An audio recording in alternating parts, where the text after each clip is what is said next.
اعوذ باللہ من الشیطان الرجیم، بسم اللہ الرحمن الرحیم۔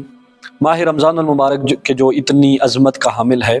بالآخر اس ماہ کو اتنی عظمت جو ملی ہے اس کی وجہ کیا ہے؟ آیت اللہ جوادی عاملی ارشاد فرماتے ہیں کہ اس ماہ رمضان المبارک کی عظمت کی وجہ روزے نہیں ہے، بلکہ اس ماہ رمضان المبارک کی عظمت کی وجہ قرآن کا نزول ہے،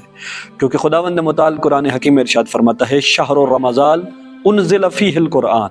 کہ ماہ رمضان المبارک اس میں قرآن حکیم کو نازل کیا گیا ہے، اسی وجہ سے اس ماہ مبارک کو اتنی عظمت حاصل ہے۔ اسی وجہ سے قرآن ناطق امام باقر علوم علیہ الصلوۃ والسلام ارشاد فرماتے ہیں لکل شیء ربیع، کہ ہر چیز کی ایک بہار ہوتی ہے، ربیع القرآن شہر رمضان، اور قرآن کی بہار ماہ رمضان المبارک ہے۔ کس طرح کی بہار ہے اس ماہ مبارک میں؟ امام رضا علیہ الصلوۃ والسلام ارشاد فرماتے ہیں من قرأ فی شہر رمضان آیۃ من کتاب اللہ عز وجل،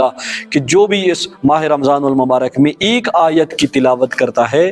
کان کمن ختم القرآن فی غیرہ من الشہور، وہ اس شخص کی مانند ہے کہ جس نے باقی مہینوں میں کل قرآن کی تلاوت کی ہو۔ یعنی اس سے ثابت یہ ہوا کہ باقی تمام مہینوں میں تمام کے تمام قرآن کی تلاوت کرنا اور ماہ رمضان المبارک میں ایک آیت کی تلاوت کرنے کا ثواب برابر ہے۔ تو خداوند متعال کی بارگاہ میں دعا ہے کہ خداوند متعال اس ماہ مبارک کے صدقے میں ہمیں قرآن حکیم سے متمسک رہنے کی توفیق عنایت فرمائے۔